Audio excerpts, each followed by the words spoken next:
Bonjour et bienvenue sur une nouvelle vidéo sur ma chaîne YouTube, la chaîne du Frussien. Et le Frussien, c'est moi, Alexandre. Et sur cette chaîne YouTube, je vous parle de la Russie d'aujourd'hui, de ma vie dans la Russie d'aujourd'hui. La Russie d'aujourd'hui dans toutes ses réalités et ses contradictions. La Russie d'aujourd'hui, pays dans lequel je vis et travaille depuis maintenant 16 ans, pays dans lequel je dirige un cabinet de conseil en ressources humaines et recrutement. Et pays dans lequel j'accompagne les particuliers qui ont un projet de vie ou de travail en Russie ou avec la Russie. Des gens qui ont envie de lier leur destin personnel ou professionnel avec la Russie. Je les accompagne par le biais d'un module qui s'appelle la Ruspatriation. Je mettrai le lien vers le module Ruspatriation dans le descriptif de cette vidéo. La Ruspatriation. Et à ce titre, j'ai écrit un livre blanc il y a quelques mois, mais encore d'actualité, un livre blanc.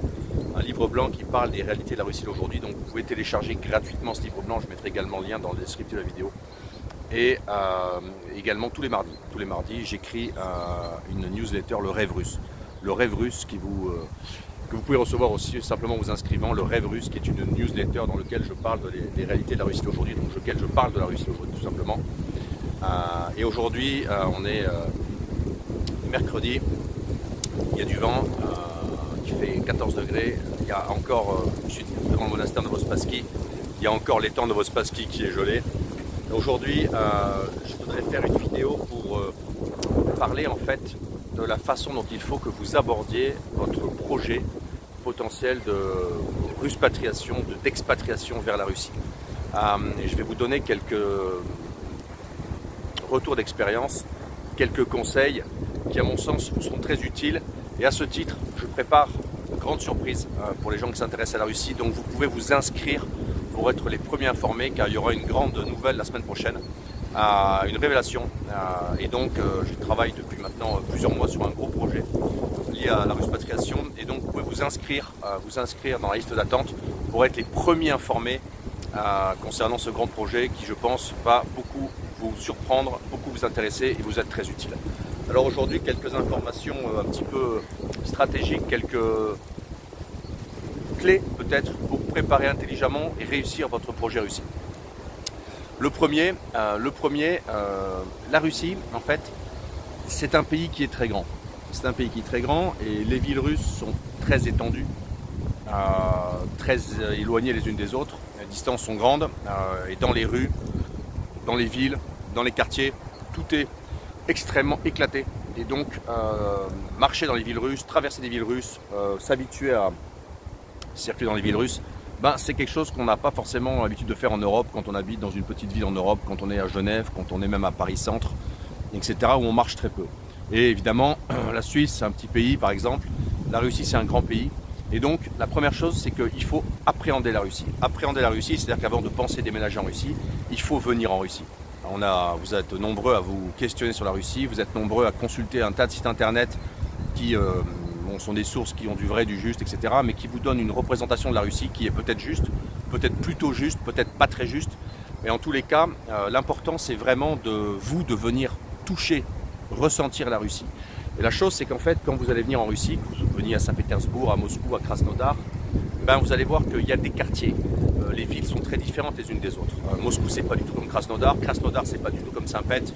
Il y a des villes modernes avec des quartiers très modernes, il y a des villes très anciennes, il y a des villes qui ont des centres, il y a des villes qui sont plutôt à l'américaine, qui grandissent en longueur et qui n'ont pas de centre. Et donc, tout ça c'est très différent. Il y a des villes qui ont des quartiers dortoirs très très très grands comme Saint-Pétersbourg. Il y a des villes comme Moscou où globalement il y a des quartiers, et dans ces quartiers vous avez tout. Tout ça est très différent et donc par conséquent, en fonction de votre style de vie, de votre mode de vie, il faut que vous appréhendiez la réalité du terrain en venant sur place. Et venir sur place, ça veut dire visiter. Visiter en Russie, ça veut dire prendre du temps pour le faire. Prendre du temps parce que c'est grand, les trajets entre villes sont longs, si vous circulez en train surtout, mais surtout si vous circulez en avion, vous avez 1 heure de vol, 2 heures de vol, 3 heures de vol, après un train, etc. Donc les séjours dans les villes pour les appréhender font que vous allez beaucoup marcher, vous pouvez faire du taxi, vous pouvez prendre les transports en commun, mais globalement, c'est pas la même chose que de marcher, c'est pas la même chose que d'être au contact des gens, c'est pas la même chose que d'être dans le métro, d'observer les gens, d'être dans les restaurants, dans les cafés, dans les malls, de faire vos courses, de manger, d'être au milieu des Russes, tout simplement. Donc en gros, ça veut dire que quand vous allez venir en Russie, vous allez devoir passer beaucoup de temps dans la rue, à marcher, il y a des distances grandes, tout ça prend du temps. Et donc un court séjour, c'est pas possible. Donc un premier court séjour de 4, 5, 6 jours, oui, Mais à terme, si vous voulez vous installer, vous pouvez faire des visites spot de 2-3 villes sur 3, 4, 5 jours pour avoir des ressentis. Mais après, quand vous allez sélectionner potentiellement un endroit, il va falloir y passer du temps, l'appréhender, et ça c'est long. Donc la première chose, c'est que pour préparer un projet Russie, il faut prendre beaucoup de temps. Beaucoup de temps parce que les choses sont longues. Et parce que ressentir, comprendre les réalités, les observer, il y a tellement de différences dans tout que il faut être sûr que là où vous allez mettre les pieds, ce soit ce qu'il vous faille en fait. Ça c'est la première chose. Donc moi je conseille un premier voyage peut-être spot, derrière un voyage peut-être plus long pour qualifier une zone et dans l'idéal de ce qui est possible, je sais que c'est compliqué d'un point de vue technique, logistique, financier, mais moi je pense qu'il est utile de faire après un séjour, non pas un voyage mais un séjour pour passer 2 mois, 3 mois, 4 mois, 6 mois en Russie, éventuellement le faire la saison difficile qui est l'hiver, et voir si la vie en Russie vous va, si sur la durée ça se tient, voir si vous arrivez à progresser en russe, voir si vous arrivez à vous faire à l'environnement, voir si vous arrivez à être autonome, si vous arrivez à faire vos courses, si vous arrivez à nouer du contact avec les gens à minima, voir si vous arrivez à faire des rencontres, etc. Donc il y a vraiment... déménager en Russie, c'est une plongée dans un autre monde, c'est le monde russe, c'est l'ex-monde soviétique, c'est un monde actuellement qui prend une direction un peu différenciée de celle que prenne l'Europe. Donc c'est pour ça que vous venez bien entendu, mais il faut être sûr que malgré tout les difficultés et les contraintes, on va dire techniques, logistiques qui existent avec la Russie, elles soient bonnes en fait pour vous, vous arriviez à les surmonter. Donc déjà, tout ça, ça veut dire qu'avant de déménager, il y a un rétro-planning à faire. Vous avez ce premier voyage spot, ce deuxième voyage de qualification peut-être, et ce troisième voyage séjour qui à mon sens va vous dire oui c'est fait pour moi à fond ou oui c'est pas fait pour moi. Mais déjà faire tout ça sur une année c'est beaucoup, donc peut-être que c'est 18 mois. Donc ça c'est une chose, c'est qu'en fait le rétro-planning en amont à prévoir, oui il doit être grand, il doit être long. Aller au Luxembourg, oui vous allez faire 2 week-ends au Luxembourg, vous voyez à quoi ça ressemble.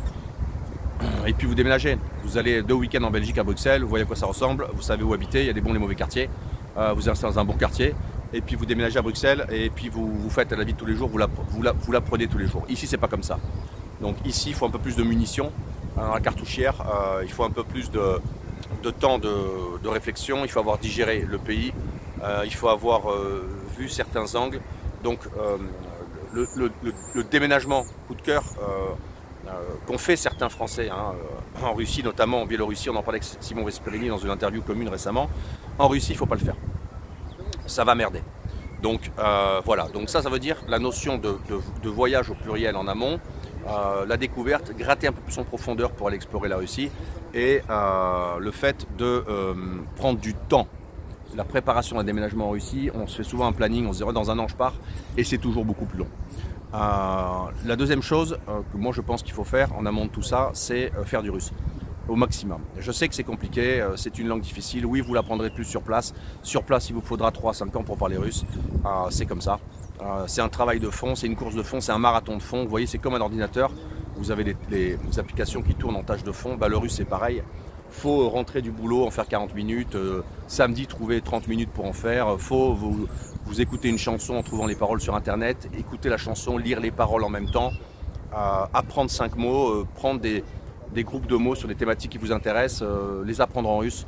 En fait, faut combler les trous peu à peu et ça va se lier tout ça. Pas vous stresser sur la grammaire et les déclinaisons parce que a priori au début c'est pas fondamental, vous allez parler petit nègre russe, c'est pas grave, les Russes vous pardonneront, les Russes ont l'habitude.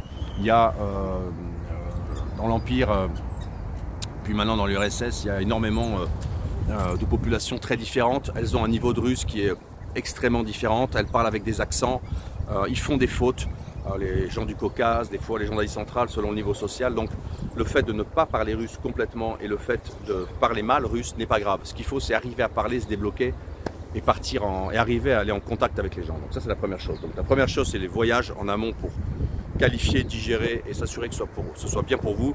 La deuxième chose c'est vraiment, à mon sens, de travailler le russe à fond et durant ce séjour, ce voyage séjour qui va être peut-être de 2 mois, 3 mois, 4 mois, 5 mois, ce qu'il faut faire c'est venir vous inscrire, faire une fac de russe, faire du russe, venir apprendre le russe et venir en Russie, faire des cours de russe et pratiquer le russe et vous accélérer en russe. Donc ça c'est premier conseil, deuxième conseil. Le troisième conseil, Le troisième conseil, c'est de vous entourer de gens qui ne vous racontent pas n'importe quoi et qui ont les moyens de vous accompagner ou de vous faire accompagner par un tas de prestataires éprouvés et honnêtes. C'est un pays, la Russie, dans lequel on peut perdre beaucoup d'argent, dans lequel on peut se faire arnaquer. Il y a aussi une énorme, souvent même involontaire, hein, une énorme incompétence des prestataires locaux sur les questions migratoires. Les choses changent très vite, la législation change très vite. Beaucoup de prestataires ne sont pas au jus, n'ont pas l'habitude de manipuler des étrangers européens, n'ont pas l'habitude des problématiques nouvelles qu'ont les Européens qui viennent en Russie sur des questions un peu plus personnelles. Bon, il y a les transferts de fonds, ça c'est compliqué, mais ça il y a des solutions. Mais c'est toute la partie acclimatation, la partie des VKS, les rattachements des familles, etc. Souvent c'est confus. Ils le font un peu en tâtonnement. C'est très simple, c'est cohérent. Ils ont peu d'expérience avec des Européens, il y en a de moins en moins, et les lois changent rapidement. Donc, et maintenant c'est un peu plus serré, donc les autorités serrent un peu plus la vis, donc il faut des prestataires qui soient introduits, qui sachent présenter les dossiers, qui sachent faire les choses. Ça c'est vraiment important pour la question migratoire, pour la question de l'immobilier, il faut être bien accompagné, bien conseillé. Pour la question du déménagement, il faut des bons prestataires qui peuvent vous dédouaner vos affaires. On accompagne là-dessus aussi avec des prestataires fiables qui sont francophones. Voilà, donc là, pour information, donc, ce qu'il faut, c'est être bien accompagné quand on vient en Russie. Et ce qu'il faut, c'est ne pas hésiter à en fait préparer la Russie. C'est-à-dire, globalement, vous allez quand même déménager dans un monde qui est entièrement différent du monde que vous connaissez. Et en surface, lors des premiers voyages, vous allez avoir une sensation de finalement relative facilité, similitude. Vous serez touriste, vous serez peut-être accompagné, vous allez voir du beau, vous viendrez sans doute l'été. Si vous venez l'hiver en décembre, vous allez voir aussi du beau. Donc vous allez ressortir des voyages Russie avec une sensation agréable, positive et sans doute de facilité. C'est une erreur. C'est une erreur. Les problèmes en Russie sont nombreux, les difficultés, il y en a beaucoup sur la partie administrative notamment, sur l'intégration personnelle, sur l'adaptation, sur l'acclimatation. Les gens qui vont scolariser les enfants, les gens qui vont chercher du travail, c'est difficile. C'est difficile, c'est pas clair, la recherche d'emploi même pour les jeunes est très compliquée. On peut se faire embaucher en black, on peut se faire mettre dans une situation d'irrégularité migratoire illégale. Il faut être très prudent. Et donc la clé c'est de prendre de l'information en amont, c'est de vous renseigner, c'est de bien maîtriser les cadres légaux. Et ça moi je le fais, je le sais, je peux vraiment vous framer tout. Parce que je travaille là-dedans et bien entendu mon activité de recrutement et d'accompagnement d'étrangers. Mais voilà, j'aide des gens qui sont venus avec des prestataires bancaux, si je puis dire, des gens qui sont là sans même bien comprendre qu'ils ne sont pas en totale régularité parce que c'est pas si clair. Donc il faut être prudent. Il faut être prudent et il faut faire les choses de façon ultra légale. La Russie, c'est un pays très très strict sur la partie migratoire et très très strict sur la partie fiscale. Donc il faut être vraiment carré. Mais il y a un tas de solutions légales avec un minimum de moyens, bien sûr. Il y a un minimum de situations, il y a des solutions en fait légales absolument idéales pour les étrangers, notamment la création d'une OO, de la triple O, qui est l'équivalent de la SARL française, le fait de faire dessus un VKS, de pouvoir vous embaucher, vous salarier, facturer des prestations de services et rattacher les membres de votre famille, femmes, enfants, mineurs, majeurs. Donc ça c'est faisable, c'est tout à fait légal et c'est pas très cher. Un VKS aujourd'hui c'est 2500 € par mois, vous pouvez rattacher 5 personnes dessus, 3, 4, 5, 6 personnes. Je veux dire, quand on n'a pas 2000 € d'avance sur 12 mois et qu'on ne va pas trouver de travail, le projet Russie va être compliqué. Il y a des solutions, on peut venir travailler comme professeur de français, précepteur, etc. Ouais, ça existe.